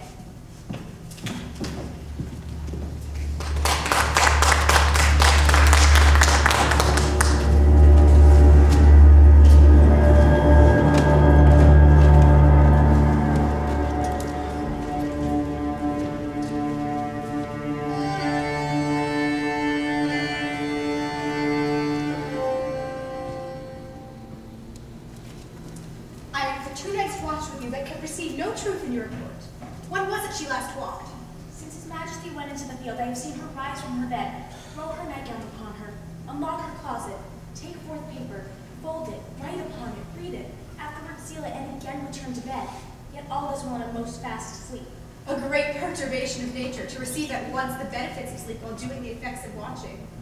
In this slumbery agitation, besides her walking and other actual performances, what at any time have you heard her say? That, sir, which I will not report after her. You may to me, and 'tis most meet you should. Neither to you nor anyone, having no witness to confirm my speech. Lo you, here she comes. This is her very guise, and upon my light fast sleep.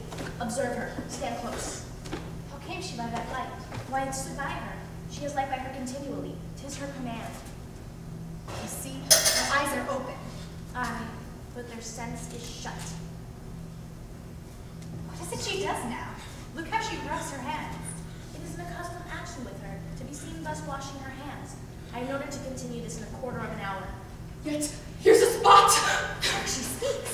I will set down and comfort her to satisfy my remembrance more strongly. Thou damned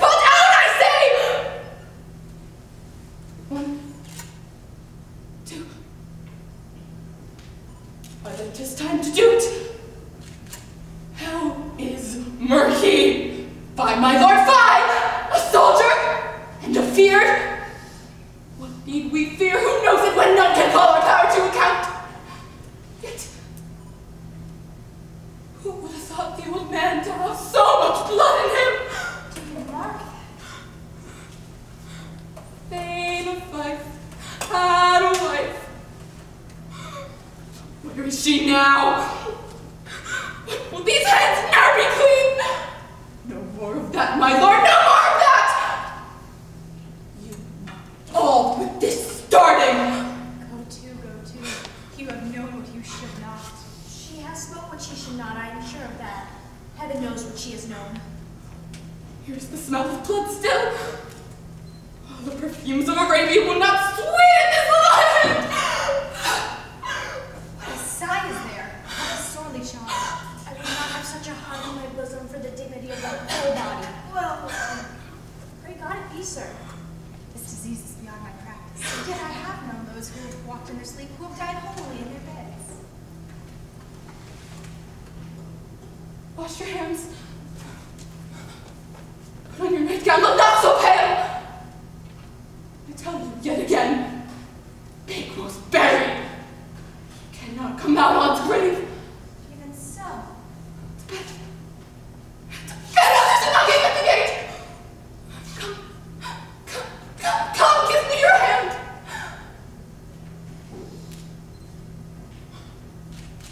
What's done cannot be undone. To bed.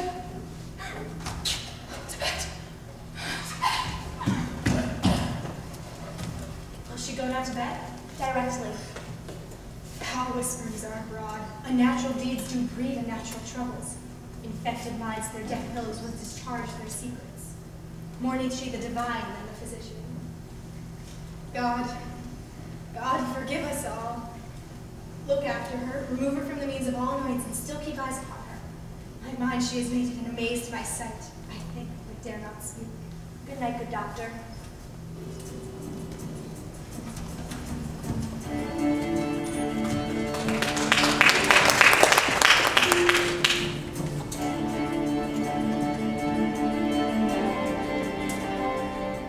The English power is near, led on by Malcolm, his uncle Seward, and the good Macbeth. Revenges burn in them, for their dear causes would to the bleeding and the grim alarm excite the mortified man. Near burn of what shall we meet them? That's the way they are coming. Who knows if Donalbain be with his brother? For certain, sir, he is not. I have a file of all the gentry. There's Seward's son, and many unruffled youths that even now possess their first of manhood. What does the tyrant? Great Dunsinane he strongly fortifies. Some say he's mad, others, that lesser hate him, do call the valiant fury, but for certain he cannot buckle his distempered cause within the belt of rule. Now does he feel secret murder sticking unto his hands.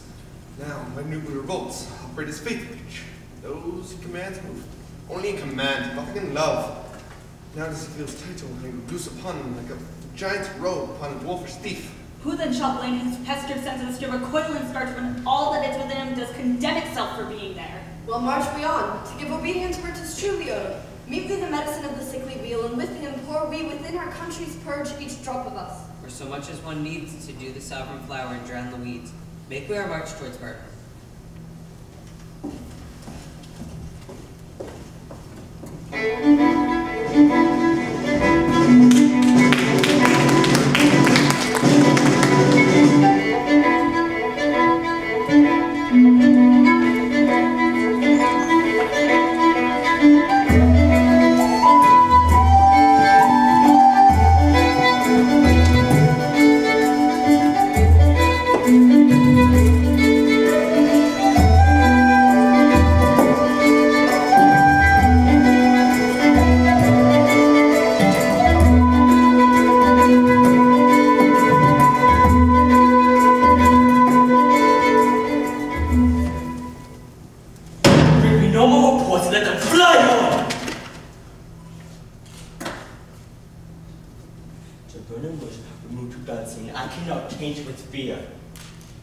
What's the boy, Malcolm?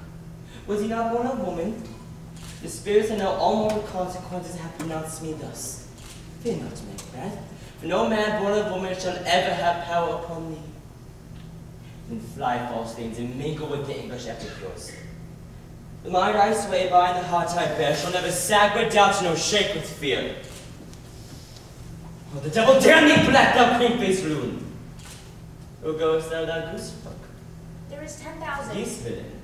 Soldiers, sir.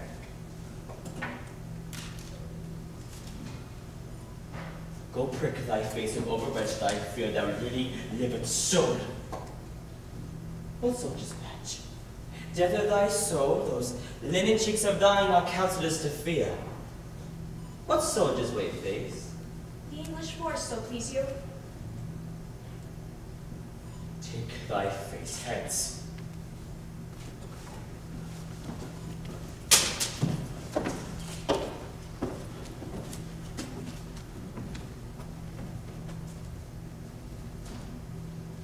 Satan!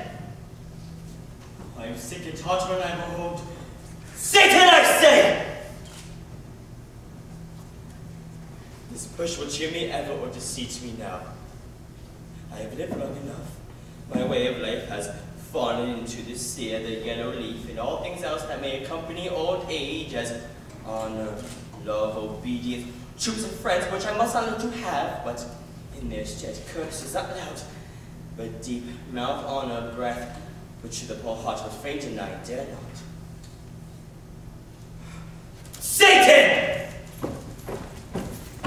What's your greatest pleasure? What news more? All is confirmed, my lord, which was reported. I'll fight, till from my bones my flesh be hacked.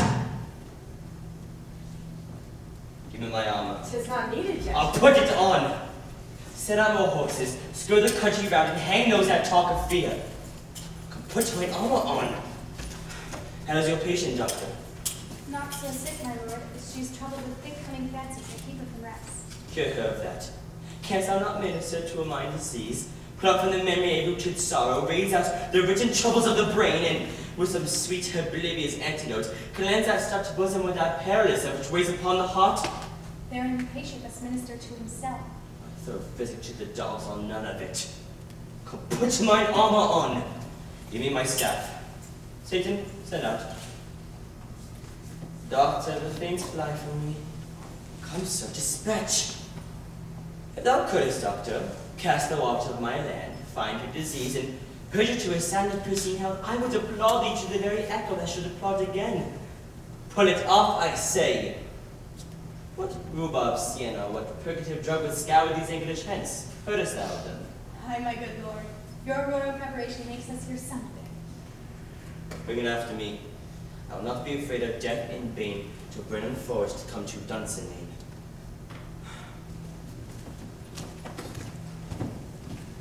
Were I from Dunsinane away and clear, profit again should hardly draw me here.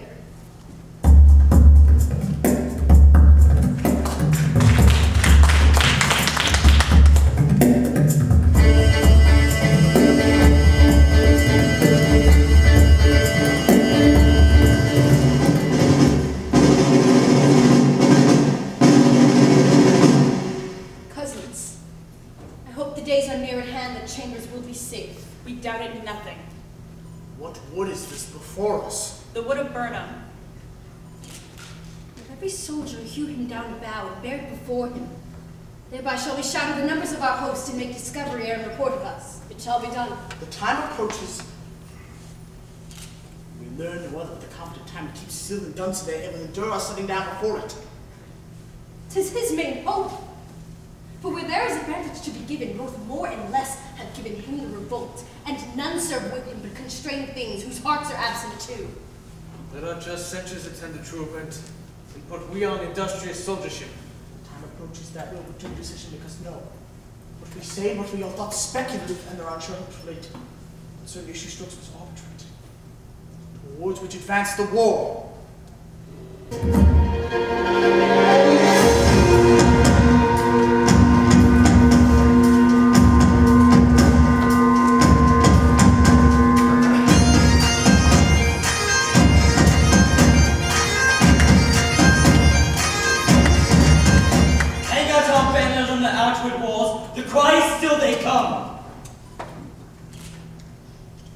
Our castle will laugh the siege to scorn. Here let them lie till famine and the argue each them up. Were they not forced by those that should be ours? We could have met them dare forbid to bid and driven them backward home. What is that noise? It's the cry of woman, my good lord.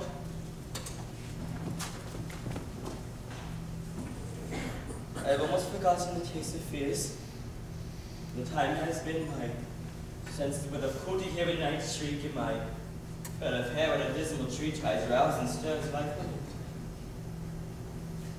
I have supped forward, boys. The iron is familiar to my sorcerer's thoughts, cannot one start me. Wherefore was that cry? Read, my lord. Death.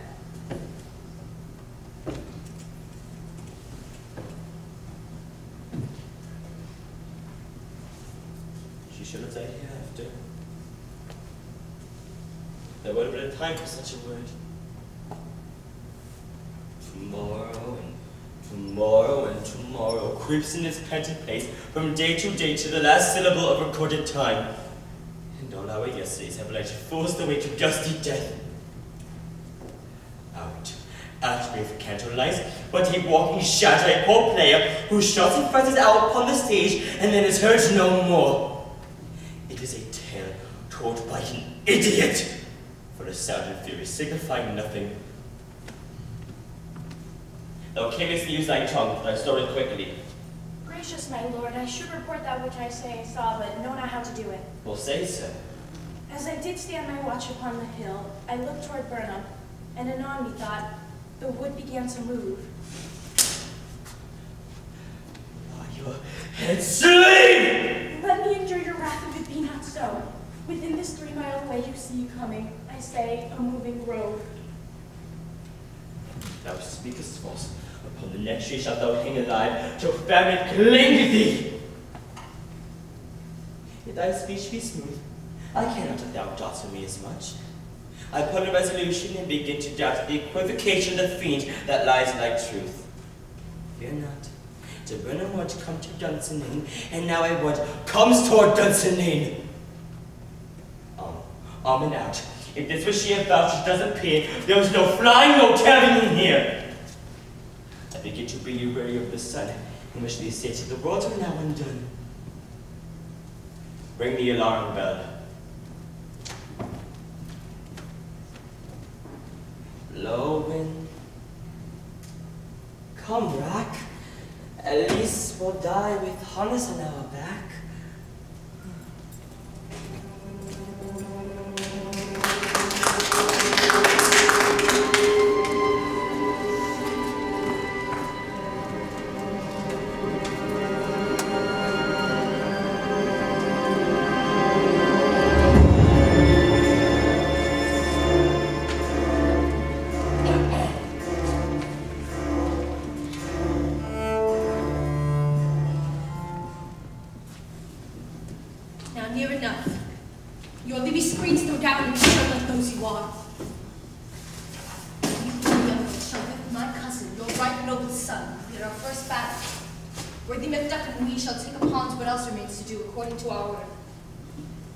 Tonight. Let us be beaten if we cannot fight. Let all trumpets speak. Give them breath. Glamorous harbingers of blood and death.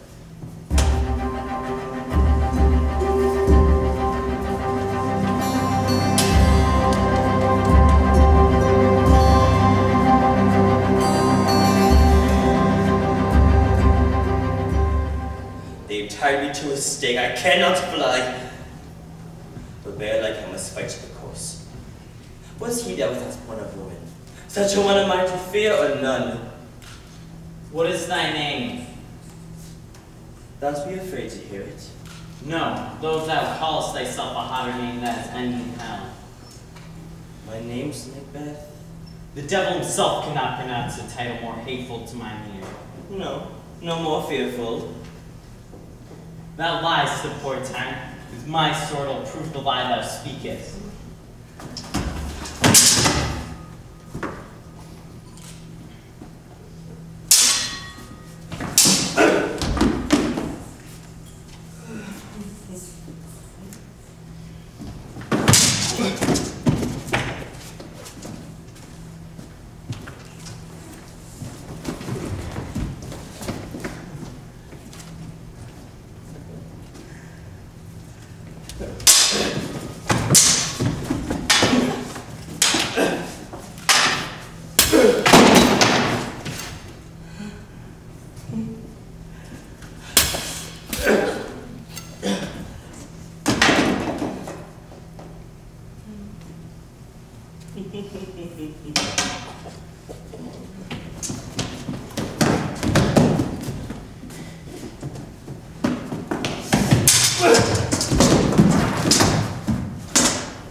Thou wast a woman born, the sword I smile at, weapons laughed to scorn, brandished by a man that's a woman born.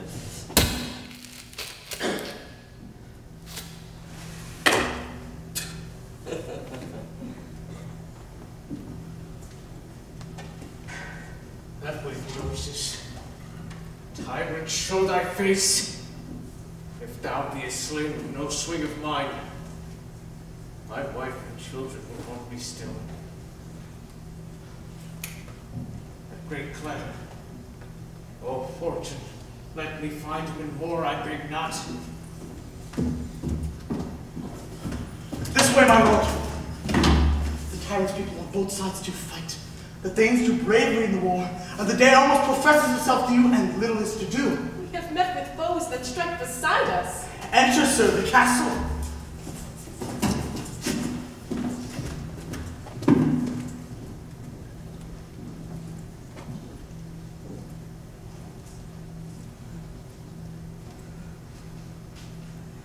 Why should I play the Roman fool and die on my own sword?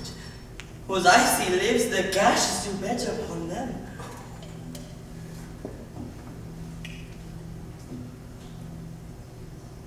Turn, hellhound. Turn. Of all men else, I've avoided thee. Get thee back. My soul is too much charged with blood of thine already. I have no words. My voice is in my sword, thou bloody villain, in terms could give thee out. Leave this labor! As easy mayst thou the intrenchant air with thy keen sword, and presses make me bleed. Let's fall thy blade on vulnerable crests. I bear a charm like which must I you to one of woman born. Despair thy charm, until whatever angel thou still hast served, Macbeth was from his mother's womb, untimely ripped.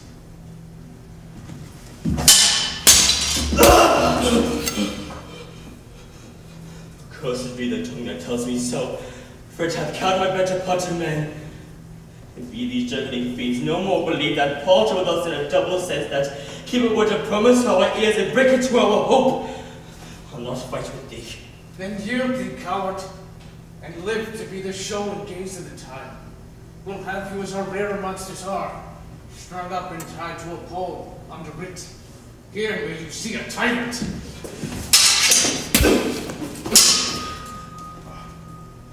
I will not yield to kiss the ground before your Malcolm's feet, and she bids her with the rabbles curse.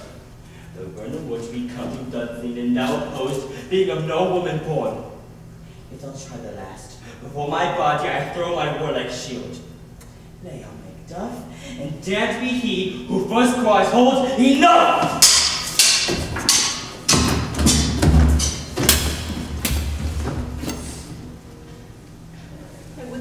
Miss safe arrived. Some must go on. By these I see that such a day as this is cheaply bought. Macduff is missing. And your noble son. Your son, my lord, has paid a soldier's debt. He lived only but till he was a man, in which no sooner his prowess confirmed in the unshrinking station where he fought, but like a man he died. Then is he dead? Aye. Brought off the field. Your cause of sorrow must not be measured by his worth. Then it hath no end. Had he hurt before? Aye, to the front. Why then, God's soldier be he. Had I many sons as I have heirs, I would not wish them to a fairer death. And so his Nell is Nold. He's worth more sorrow. He's worth no more. They say he parted well and paid his score, and so God be with him. Here comes no comfort. Hail, King of Scotland. Forth though thou art, behold the cursed usurper's head. All these voices I desire to hear aloud with mine. Hail, King of Scotland. Hail, King of Scotland!